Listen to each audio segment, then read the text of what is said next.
Hey, what is up guys? Jeremy here and welcome back to another video. We're doing another setup video. If you guys haven't seen the previous setup videos that I've done in the past, be sure to check out the playlist link in the description.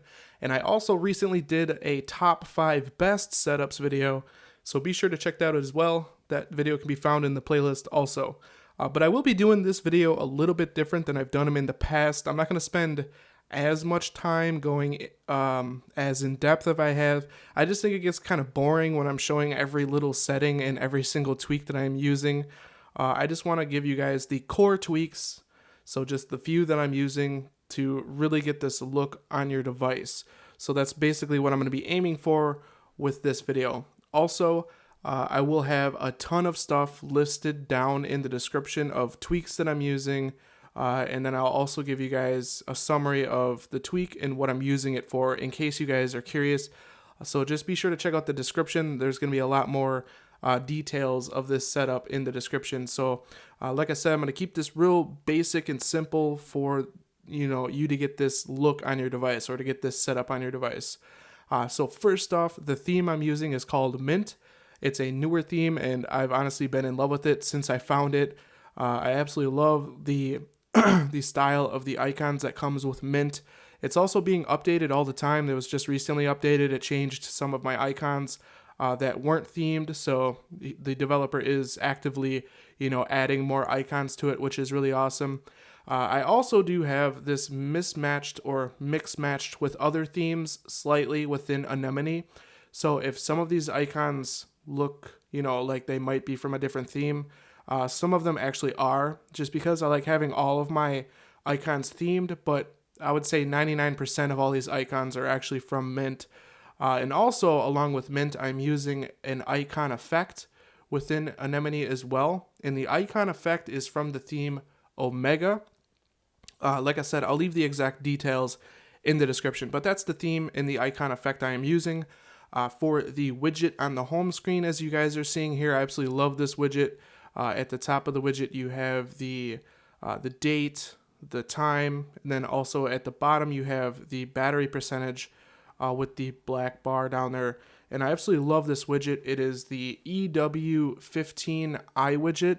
It is from, I believe her name is Evelyn, her repo. You will have to add her repo in order to get this iWidget. But like I said, it's called EW15 iWidget, and it is from Evelyn's repo. All the information for that is in the description. Now the next element of this setup is the status bar. Now the battery icon and also the Wi-Fi icon are from the theme Mint, and then how I've changed the status bar to be white, I will show you guys really quickly here. It's with the tweak HotDog. So if we go into tweaks here, let's swipe down to HotDog, go to status bar, swipe all the way down until you see the home screen status bar. I turned on custom color, and for the foreground color I made it black, and for the background color I made it white. Very self-explanatory, but I think it's an awesome effect for this setup to have that white status bar and then to have the black bar on the bottom that's displaying my battery percentage. I think it's a really cool looking effect. So that's pretty much it for the springboard. Any of the elements that are hidden, I've used HideMeX, such as the application labels, the page dots. I've also used OPW Clear to remove the dock. So that's another very important tweak that's being used here is OPW Clear to just get rid of that dock.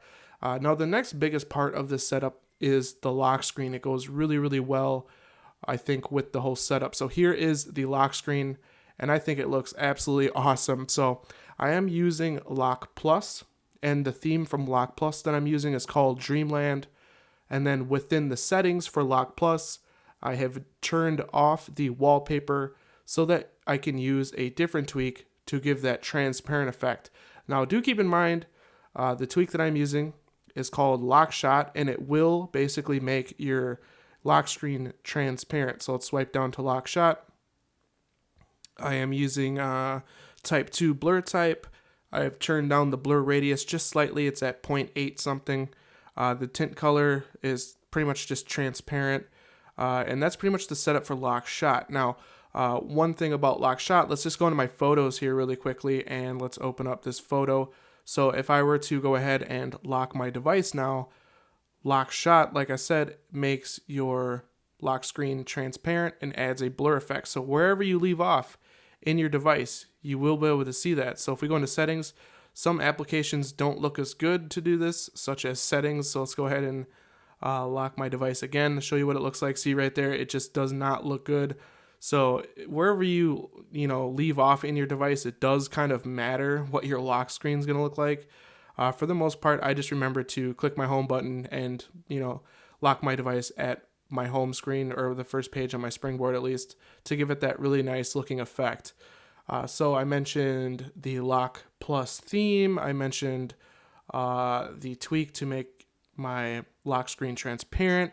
I'm also using a couple of tweaks to make my passcode input view extremely simple looking. And then the LockGlyph theme, I'll show you guys that really quickly as well. I've covered that in specific. So let's go into LockGlyph. That is the little fingerprint scan kind of icon you guys saw. So appearance, and the theme I'm using is called Pasties Fingerprint 1.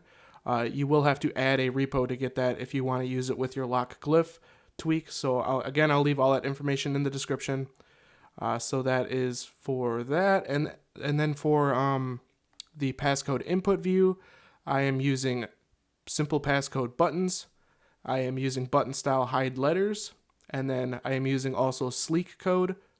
I'm using, I don't really need to go through all these settings. You guys could probably figure it out, but this is the settings for SleekCode. So in conjunction, those two tweaks is what makes my passcode view so incredibly simple looking. I've also used, I think, different aspects from HotDog to kind of simplify the look of the lock screen and stuff like that. So for the most part, that is the theme. That is the widgets. That is what I'm using, the tweaks and everything.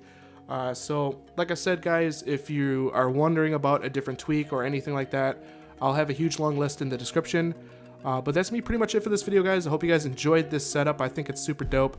If you guys enjoyed it, definitely throw me a thumbs up. That helps me out a lot here at the channel. And if you guys want to see more videos like this in the future, don't forget to click that subscribe button. This has been Jeremy, and I will catch you guys in the next one. Later.